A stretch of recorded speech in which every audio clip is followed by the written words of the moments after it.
인생을 살아가면서 여러 가지 사건 사고가 없는 사람은 아무도 없습니다. 어떤 사람은 고난이라고도 하고 고생이라고도 하고 많은 경험 가운데 우리는 이 인생을 살게 됩니다. 무신론자였다가 이제 회심하게 되었던 C.S. 루이스라는 교수가 있습니다.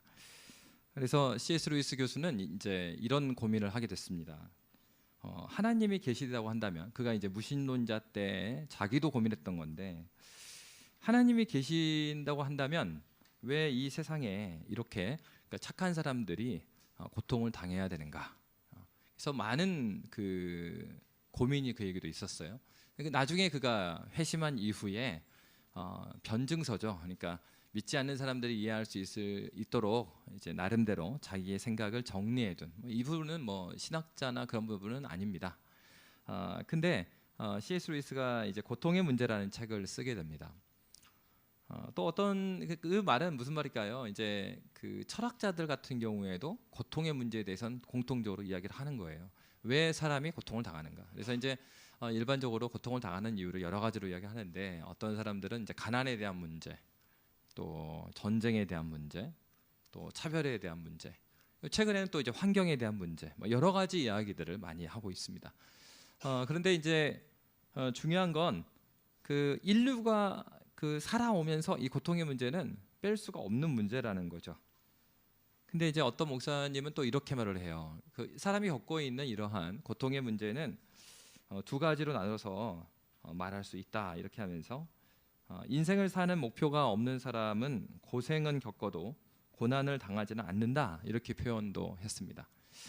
그러니까 고생하고 고난을 나눠서 얘기를 한 거죠. 그러면서 앞에서 서술했던 게 뭐냐면, 인생을 사는 목표가 없는 사람은 고생은 겪는데요, 근데 고난을 당하지는 않는다. 그 말은 인생의 분명한 목표를 가지고 사는 사람은 고생이 있지만 그 고생이 고생으로 의미 없게 끝나는 것이 아니라 고난이다. 뭐 이제 어떻게 보면 여러분 간혹 이 대가들의 말을 들어보면 말장난 같잖아요. 그게 그거지. 고생이나 고난이나 다 힘든 거 아닌가? 근데 거기에서 이제 나눴던 이유는, 어떤 사람은 어떠한 그 고생, 어려움을 당하고 거기에서 어떤 교훈을 얻게 되는 사람이 있고, 어떤 사람은 그냥 힘들고 끝나는 경우가 있다라는 거죠. 그런데 인생을 걸어가는 그 목표가 있는 사람들 같은 경우는 그 길을 걷다가, 그 길을 가다가 오는 그 어려움이라는 건 큰 틀에서 보면 그 목표를 향해서 가는 길이었던 거고, 그런 목표가 없는 사람에게서는 그냥 하나의 해프닝이고 하나의 그냥 그 고생으로 끝났다라는 것이죠.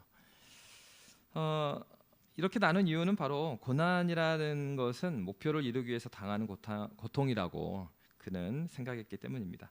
사도도 빌립보서 1장 우리 읽었던 29절 말씀에 이렇게 말하고 있습니다. 우리 1장 29절 다시 한번 함께 읽도록 하겠습니다. 시작.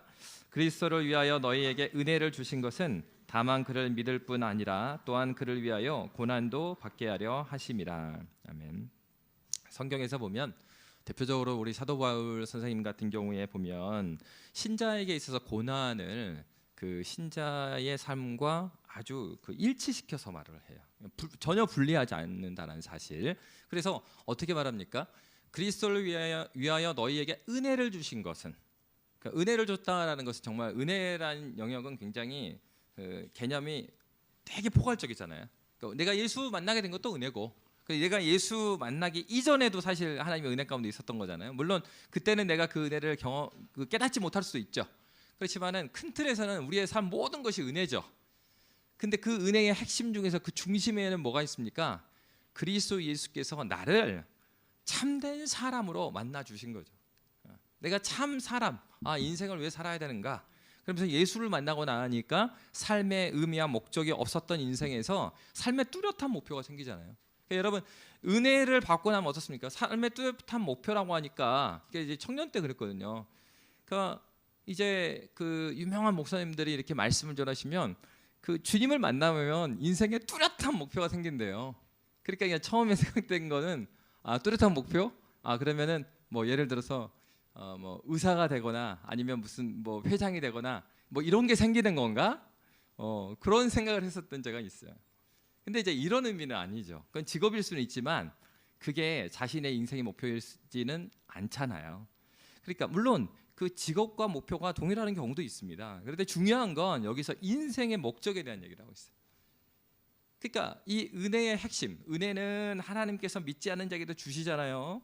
그 오늘날 뭐 예수 믿는 사람, 믿지 않는 사람 모두에게 햇빛을 주시고 물을 주시고 이런 것들은 일반적으로 다 주시는 은혜고, 그 가운데서 더 특별한 은혜는 그리스도 예수를 아는 은혜를 우리에게 주셨죠. 그러니까 은혜의 그 핵심에는 그리스도 예수를 깊이 아는 것이 그 중심에 있는 거죠.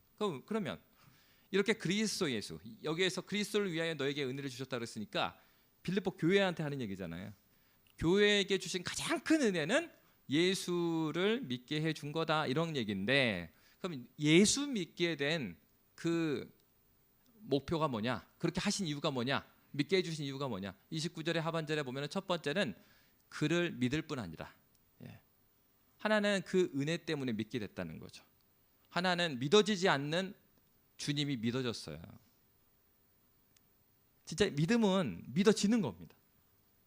이 얘기는 우리가 열심히 말씀을 보거나 기도할 필요가 없다는 얘기가 하는 게 아니라, 열심히 말씀을 보고 기도함에도 불구하고 안 믿어질 수 있어요.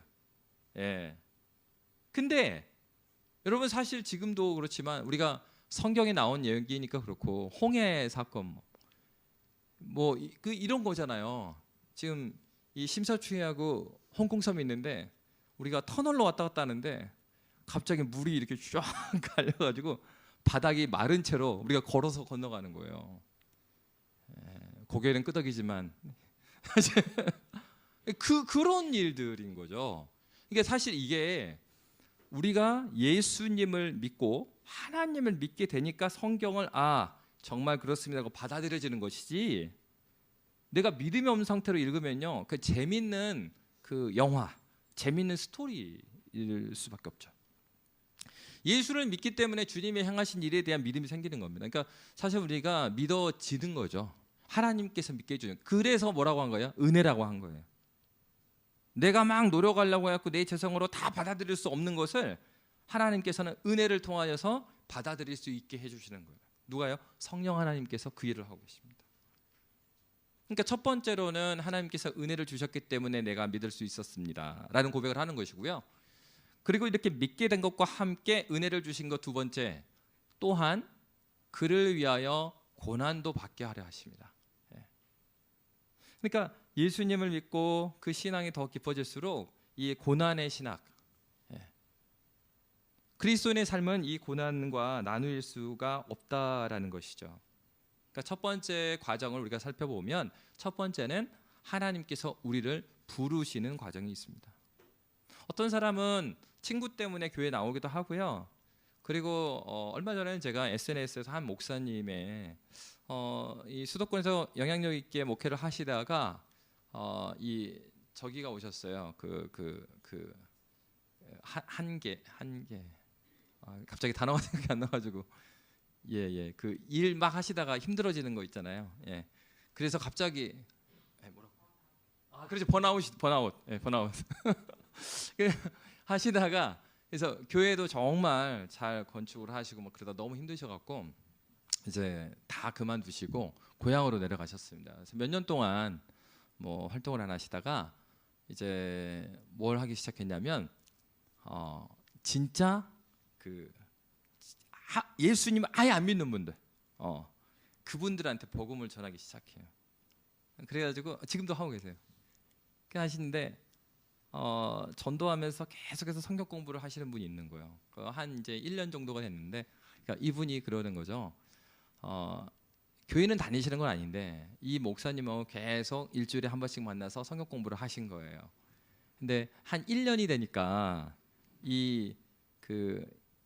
성경 공부하시는 분이 목사님한테 이렇게 말씀하시는 게, 목사님인 줄 아니까 근데 목사님한테 자기가 죄송해서 성경 공부를 더 하기가 힘들다 막 이렇게 말씀하시는 거예요. 그러니까 이제 목사님이 하신 얘기가 왜 그러냐, 그러니까 제가 그 11시 예배에 올 수 있는 것도 아니고 제가 이렇게 헌금을, 남편이 뭐 예수를 안 믿기 때문에 뭐 이렇게 할 수 있는 것도 아니고, 그래서 괜히 목사님 시간만 뺏는 것 같고 제가 부담만 드리는 것 같다.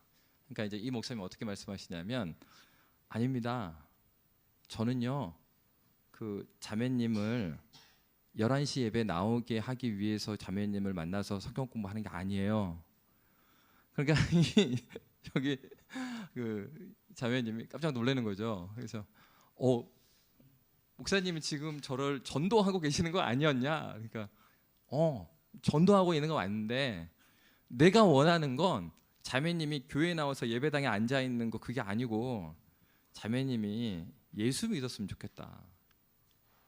지금 뭐 11시 예배 나오는 거 정말 중요한데 11시 예배 나오고 안 나오고가 자매님이 구원을 받고 안 믿고 그게 결정적인 게 아니다. 내가 원하는 건 자매님이 예수님을 믿었으면 좋겠다. 본질적인 얘기라는 거죠. 이 목사님도 어떻겠습니까?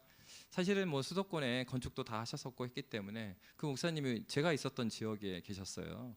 그래서 그 지역에서도 굉장히 상가교회부터 해갖고 진짜 어렵게 개척을 시작해서 건축도 하시고 꽤 정말 잘하셨습니다. 근데 어떻게 보면은 이제 그대로 계속 계시면 사실은 뭐 그래도 수도권에서 교회가 건물도 있고 성도들도 꽤 되고 그러니까 안정적인 목회를 하실 수 있었을 텐데 목사님이 본질적인 문제 고민을 하신 거예요. 교회가 무엇일까? 목회가 무엇일까? 정말 예수 믿는다는 것이 무엇일까? 목사님도 그 안에서 고민이 뭐였냐면 어느 순간인가 자신이 처음에 신학교 갔을 때는 정말로 한 영혼이 그리스도 예수를 아는 것이 그의 인생의 기쁨이었고 그런 삶을 살기 위해서였는데 어느 시간이 딱 일정한 시간이 지나니까 자신이 매니저가 돼 있는 거예요. 한 교회를 잘 돌릴 수 있는 매니저가 돼 있는 거죠. 그래서 부교육자를 어떻게 잘 데리고 오고 또 건축할 때도 어떻게 지혜롭게 잘 건축을 하고 또 재정도 어떻게 잘 짜서 사실 목회자한테 필요한 것은 이런 경영 능력이 아니죠. 중요한 거는 예수 그리스도를 정말로 한 영혼이라고 해도 예수님을 잘 전할 수 있는가? 이것은 사실 한 목사님의 일일 뿐만 아니라 우리 모두에게 해당되는 일이죠. 내가 왜 예수를 믿는가? 본질적인 얘기죠. 바로 이 목사님에 있어서도 목회를 그만두고 한참 동안 아무것도 하지 않으시면서 다시 교회를 시작하셨지만 그 교회는 기존의 교회 다니는 사람 아무도 없어요. 그러니까 어떻게 보면은 한 번씩 목사님이 SNS에 지금은 뭐라고 표현해야 되나요? 뭐 교회를 나오시는 건 아니지만 성경 공부를 하고 계시는 분들 그분들과의 대화를 막 올려놓으시는데 그냥 읽다 보면 상식을 깨는 얘기가 많습니다. 저는 교회에 막 나가는 게 부담스러워요. 그러면 목사님 뭐라냐면 나가지 마세요. 예배가 중요하지 않아서 그렇게 답변하신 게 아니죠. 그 영혼에게 필요한 건 지금 예수님이 필요한 거죠. 사도 바울이 그 얘기를 하는 겁니다. 은혜를 주신 것은 그를 믿을 뿐 아니라 또한 그를 위하여 고난도 받게 하려 하십니다. 여러분 은혜가 더 많아지면 이 고난이 고생으로 끝나지 않게 되는 거죠. 은혜가 부족할 때는 우리에게 어떤 어려움이 오면 우리가 이제 한 해 지나갔잖아요. 한 해 지나가고 또 새해가 왔습니다. 그러면 기대감도 있지만 또 부담감도 있을 수 있어요.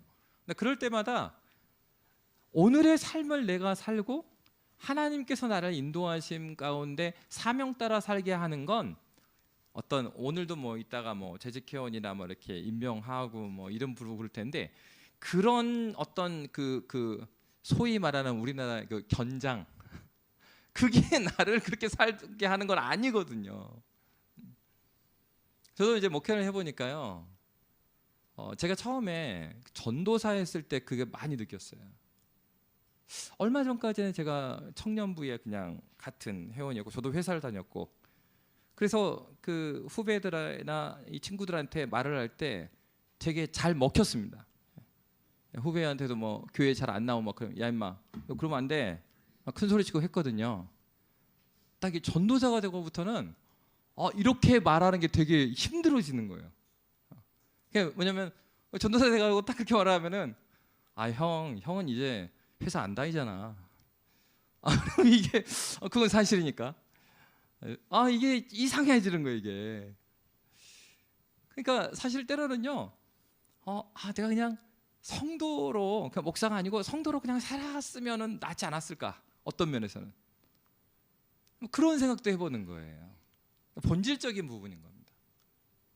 우리가 그러니까 목사나 장로나 뭐 집사나 누가 됐든 간에 우린 기본적으로 모두가 누구입니까? 성도예요.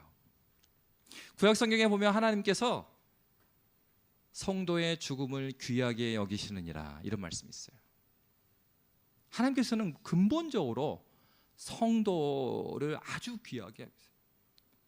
목사 밑에 장로 있고 장로 밑에 안수집사 권사 있고 막 이런 게 아니고요.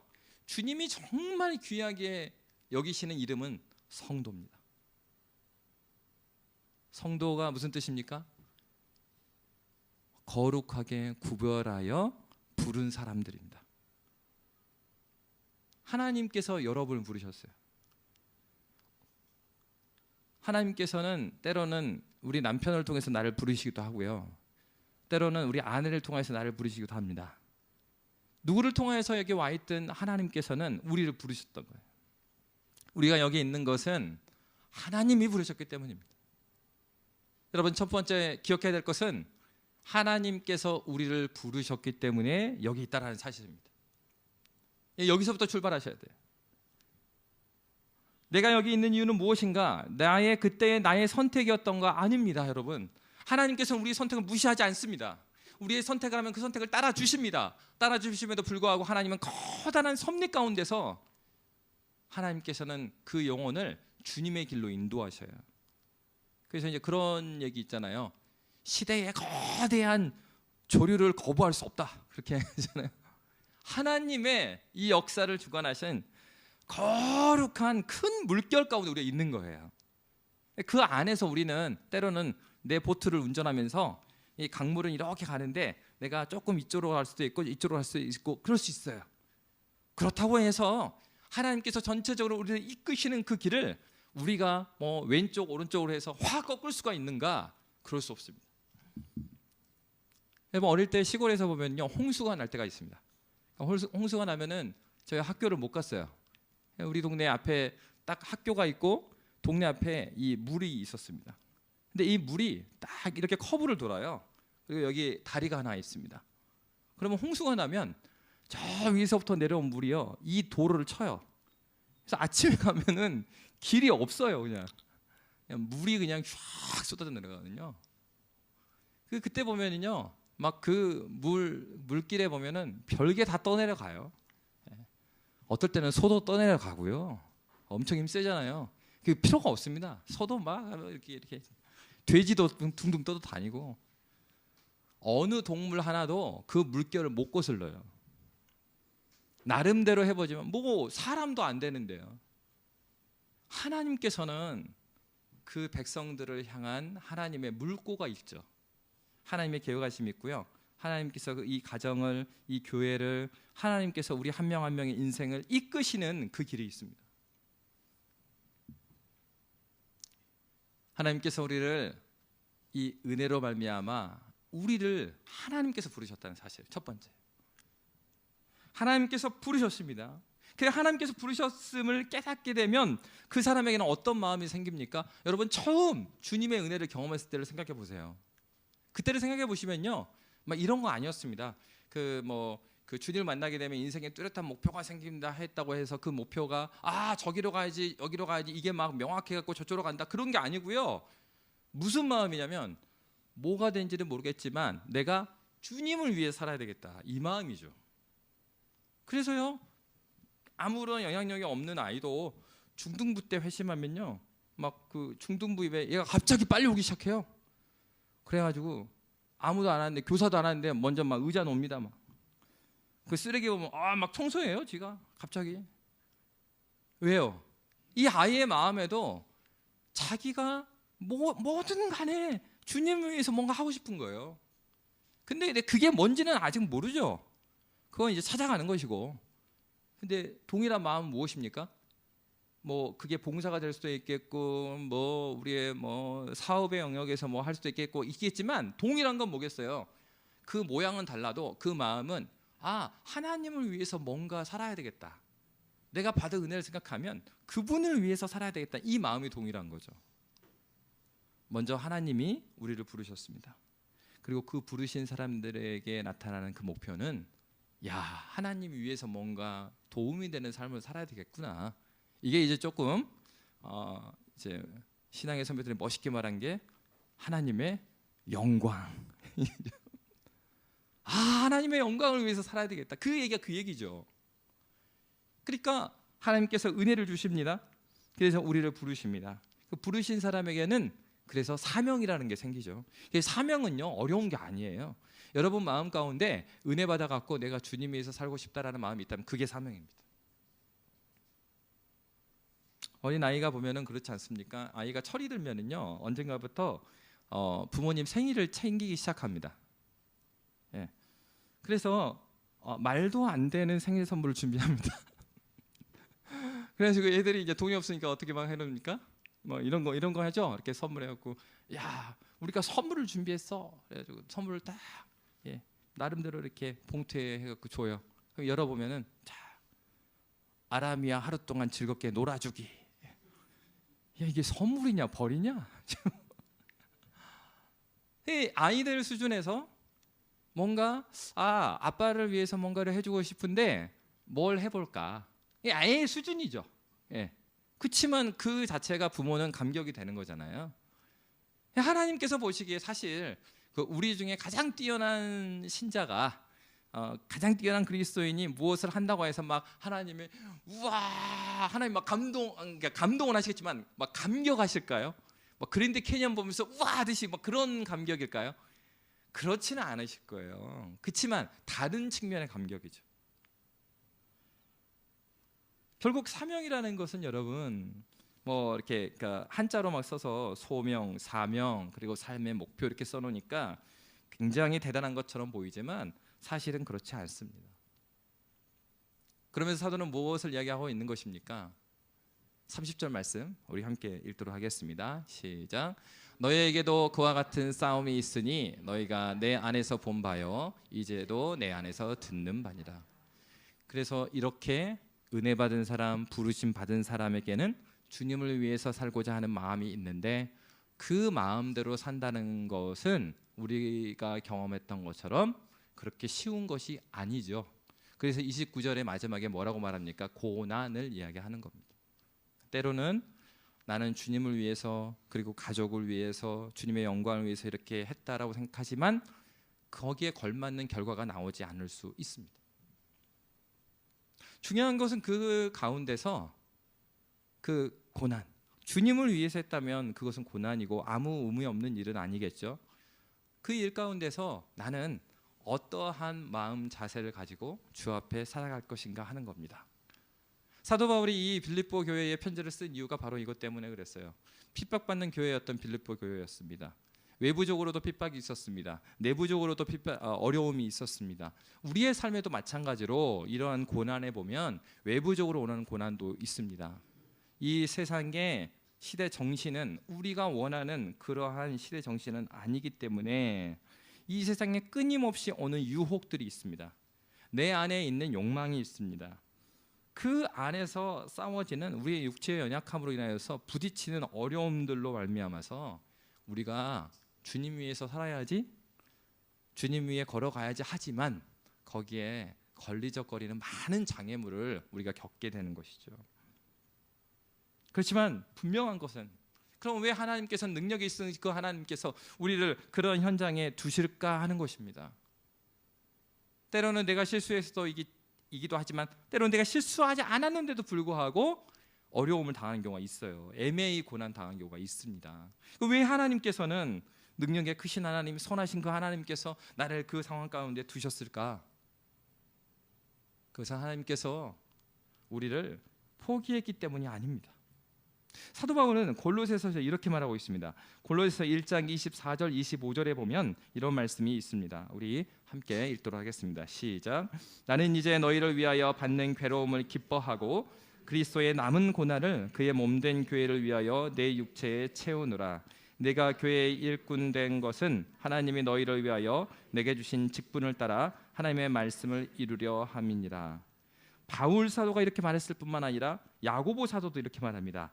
야고보서 1장 2절에서 4절입니다. 함께 읽도록 하겠습니다. 야고보서 1장 제가 이거 안 드렸어요. 제가 읽어드릴게요. 야고보서 1장 2절에서 4절 제가 읽겠습니다. 내 형제들아 너희가 여러 가지 시험을 당하거든 온전히 기쁘게 여기라. 이는 너희 믿음의 시련이 인내를 만들어내는 줄 너희가 알미라. 인내를 온전히 이루라. 이는 너희로 온전하고 구비하여 조금도 부족함이 없게 하려 함이라. 이렇게 말하고 있어요. 때로는 우리가 생각할 때 이러한 고난과 어려움들이요 우리를 힘들게 하시려고 하시나 이렇게 생각될 때가 있지만 야고보 사도는 그렇게 말하지 않고 이는 너희로 온전하고 구비하여 조금도 부족함이 없게 하려 함이라 라고 말하고 있습니다. 여러분, 하나님의 뜻대로 하나님이 주신 하나님 위에서 살고자 하는 삶을 사도 바울은 그렇기 때문에 뭐라고 말한 거예요? 멈추지 말라고 한 거예요. 그래서 오늘 본문에 뭐라고 말합니까? 30절에 보면 너희에게도 그와 같은 싸움이 있다라고 말한 거예요. 빌립보 교인들에게 대해서는 이렇게 주님 위해서 살고자 하는데 핍박이 있고 어려움이 있는데 하나님 이게 어떻게 된 것입니까? 라고 물어볼 수 있습니다. 그런데 바울 사도가 말한 것은 이것을 너무나 이상하게 생각지 말아라. 하나님께서 은혜를 주신 것은 바로 이 고난이 마땅히 있는 것이고 고난이 있는 것은 우리를 넘어뜨리게 하려 하심이 아니라 하나님께서 이로 말미암아서 우리를 더욱더 온전하여 구비하여 부족함이 없는 자로 만들기 위함이다라고 말씀해주고 있는 것입니다. 여러분, 그렇기 때문에 믿음의 선배들은 고난을 어떻게 말했습니까? 하나님의 축복의 또 다른 이름이다. 이런 측면에서 고난이 없었다면 나의 연약함들을 보지 못했을 것이다. 사도 바울이 그 얘기를 하잖아요. 그래서 자기에게 있어서 연약함이 있었잖아요. 어떤 사람들은 그 안질이라고도 보고 간질이라고도 보기도 해요. 그러니까 갑자기 막 쓰러지는 병일 수도 있고 또는 이렇게 눈이 안 좋은 병일 수도 있고 명확하게 어떤 병인지는 잘 모르지만 사도 바울에게 있어서 그러한 약함, 그 육체의 이 약함이잖아요. 가시잖아요. 그 가시를 사도 바울이 뭐라고 합니까? 이것이 나에게 복되도다. 어떤 면에서요? 나의 연약함을 볼 수 있기 때문에. 그러면 여러분, 하나님을 위해서 사는 것이 쉬운 일은 아니라는 것은 분명한 것이고 그럼에도 불구하고 사도가 이 인생을 살아가라고 이야기합니다. 왜요? 우리에게는 먼저 이 어려움 이전에 하나님의 은혜가 있는 사람들이기 때문입니다. 우리를 멀리 내동댕친 하나님이 아니라 그것을 통해서 우리가 하나님께서 받으시기에 합당하고 귀한 존재로 온전한 존재로 우리 아이들을 키울 때 그러잖아요. 이 아이들을 왜 혼내요? 어느 부모가 이 아이가 잘못되라고 혼내는 부모가 있겠습니까? 물론 이제 혼내는 방식에 문제가 있는 경우도 종종 있죠. 저도 뭐 그럴 수 있고 그런데 근데 부모의 마음은 동일해요. 이 아이가 온전한 사람이 되길 원하는 거예요. 다 어떻게 표현합니까? 자기보다 더 나은 게 좋죠. 아기가. 그렇지 않아요? 이 아이가 이런 분들 계십니까? 야, 나 정도는 안 되고 나보다 조금 더 못생겨야 돼. 그런 사람 없잖아요. 나보다는 더 나은 아이가 되길 바라요. 우리 아버지께서는 주의 자녀들이 정말 주님께서 원하시는 그런 자녀, 넉넉한 자녀. 하나님께서 우리를 부르신 이유가 바로 그것입니다. 그래서 여러분, 예수님께서 어떤 말씀하십니까? 마태복음 25장 23절을 보면 제가 읽어드릴게요. 예수님께서 달란트 비유를 말씀하시면서 1달란트, 2달란트, 5달란트 맡긴 거 잘 알고 계시죠? 그러면서 2달란트, 5달란트 받은 자들에게 그들은 2달란트 받은 사람은 2개 남겼죠. 5달란트 맡긴 사람은 5개를 남겼어요. 그들에게 칭찬한 내용이 어떻게 됐냐면 그 주인이 이르시되 잘하였도다. 착하고 충성된 종아, 네가 적은 일에 충성하였음에 내가 많은 것을 내게 맡기리니 내 주인의 즐거움에 참여할지어다 하고 라고 말하고 있습니다. 잘하였다라는 것은요, 나름대로 자기 이 2달란트 5달란트 받은 사람한테 잘한 게 아니고 맡긴 주인의 마음에 흡족한 섬김이었다라는 표현이고, 착하다 이 얘기는 그들의 인격의 상태가, 그러니까 어떤 경우가 있습니까? 일은 하지만 그 일을 맡긴 자의 마음과는 상관없이 그냥 태스크만 감당하는 경우가 있어요. 근데 그게 아니고 네가 잘하였다, 주인에 합당하게 이 일을 해냈을 뿐만 아니라 착하다는 얘기는 그 마음까지도 주인의 마음에 합한 충성된 자였다라는 얘기를 합니다. 여러분, 하나님께서 내 즐거움에 참여하는 자들에 대해서 이렇게 말을 했어요. 그러면 1등만 그렇게 했습니까? 아니에요. 5달란트 받은 사람이나 2달란트 받은 사람이나 동일하게 하나님께서는 그렇게 인정해 주셨습니다. 무슨 얘기를 하는 겁니까? 여러분, 우리가 하나님 앞에서 은혜를 받았어요. 그리고 주를 위해 살고 싶어요. 그리고 나름대로 여러분은 지금 주님을 위해 살고 있잖아요. 교회에서, 가정에서, 그리고 삶의 현장에서 살고 있습니다. 그러나 그런 일들이 우리가 생각하는 것처럼 나름 잘 안 될 수 있어요. 그런데 중요한 건 예수님의 평가가요, 아주 우리가 볼 때 저 사람은 잘한 거고 이 사람은 못한 거라고 생각해서 이 사람은 이렇게 된 게 아니고요, 그 주를 위해 사는 것을 멈추지 않은 사람, 끝까지 견디며 그 삶을 살아낸 사람한테 뭐라 그랬냐, 동일하게 잘하였도다 착하고 충성된 종아, 네가 적은 일에 충성하였음에 내가 많은 것을 내게 맡기리니 내 주인의 즐거움에 참여할지어다 하고 라고 말하고 있습니다. 여러분, 은혜 받은 성도의 삶은 어떤 삶이어야 되겠습니까? 하나님께서 새해를 우리에게 주셨습니다. 우리에게 보편적으로 공통적으로 주신 그 사명은 처음에 말했던 한 목사님의 얘기죠. 내가 받은 예수님의 은혜를 우리의 입술과 삶을 통해서 진솔하게 증거하는 삶입니다. 그리고 개별적인 부르심도 있습니다. 하나님께서 우리를 그렇게 보편적으로 부르셨어요. 그럴 뿐만 아니라 우리가 삶에 마주하고 있는 현장은 다 다릅니다. 직장이 다르고요, 가정 다 다르고요, 그리고 맡은 바 일도 다 다릅니다. 하나님께서 맡겨진 그 부름마다 동일하게 내가 이 삶을 포기하지 않는 게 중요한 거죠. 왜요? 나를 부르신 분이 우리 하나님이시니까. 여러분, 2024년 한 해가 시작되었습니다. 많은 데이터들은 우리에게 부정적인 얘기를 하고 있는 경우도 있습니다. 그러나 여러분, 우리가 포기하지 않을 것은 바로 그것입니다. 우리를 부르신 그분, 우리를 사용하고 계신 분, 우리를 인도하신 그분이 우리를 포기하지 않았기 때문이고, 그리고 여전히 그 주님께서 지금도 우리를 위해서 기도하고 계시기 때문입니다. 여러분, 우리가 할 수 있는 것이 무엇일까요? 이 삶을 포기하지 않는 거예요. 걸어가는 겁니다. 그리고 여러분, 기도하시는 겁니다. 함께 기도하는 거예요. 주님을 위해서, 교회를 위하여, 가정을 위하여, 새 생명들을 위하여 기도하는 것입니다. 하나님께서는 능력 있는 사람들을 제자로 뽑으신 게 아니었어요. 충성된 자들을 제자로 부르셨습니다. 사회적으로는 굉장히 안 되는 사람들도 있었습니다. 그러나 하나님께서는 그들을 부르셨습니다. 예수님께서는 그들을 제자로 부르셨습니다. 그리고 그들이 포기하지 않고 그 삶을 살아갈 수 있는 은혜를 주셨습니다.